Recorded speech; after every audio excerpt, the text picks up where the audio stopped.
Salam alaikum, j'espère que vous allez bien. Aujourd'hui, je vous fais une petite introduction sur Fadil As-Samara'i. Attends, je vais vous écrire son nom. Hop.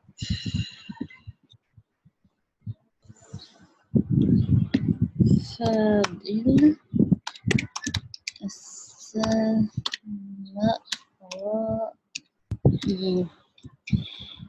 C'est un Irakien, c'est un docteur en langue arabe qui étudie la langue arabe dans le Coran.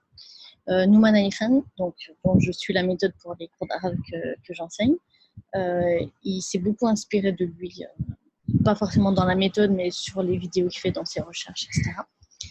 C'est quelqu'un qui n'était pas pratiquant avant, il le dit, et il était docteur en langue arabe, mais pas pratiquant. Et un jour, il s'est dit, mais pourquoi je suis savant en langue arabe, savant, il s'est pas dit ça, je présume, et pourquoi j'étudie pas le Coran?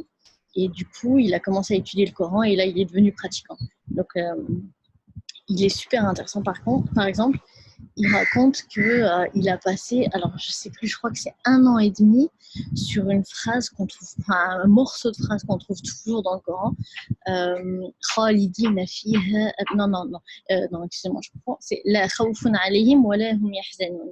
C'est-à-dire qu'il n'y aura pas de, quand on parle du jour du jugement et des gens qui étaient pieux, la khawfun alayhim, donc il n'y aura pas de, bon, c'est un mauvais français, il n'y aura pas de peur sur eux, wala hum yahzanun, et ils ne s'attristeront pas, par exemple, en traduction banale, littérale, on va dire.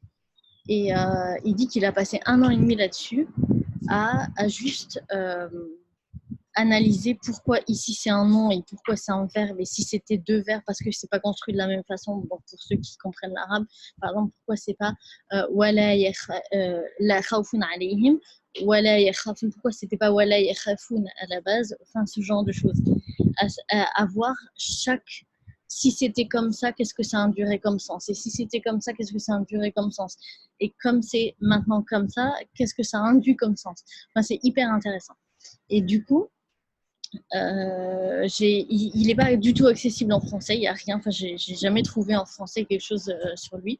Donc j'ai décidé de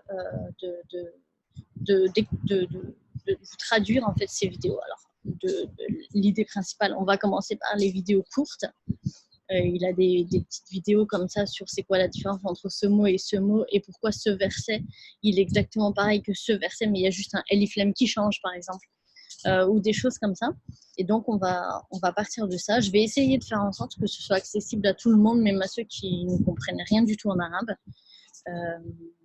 Voilà. Donc, c'est mon projet pour ces prochains mois, Inch'Allah, de régulièrement traduire ces vidéos pour que ce soit accessible. Et pour vous faire comprendre le miracle de la langue arabe dans le Coran, en fait, et de tout ce qu'on perd en traduction. Et donc voilà, le rendre accessible même pour ceux qui n'ont pas de notion en langue arabe. Voilà ma petite présentation qui était plus longue que ce que j'avais espéré. Désolée. Salam alaikum.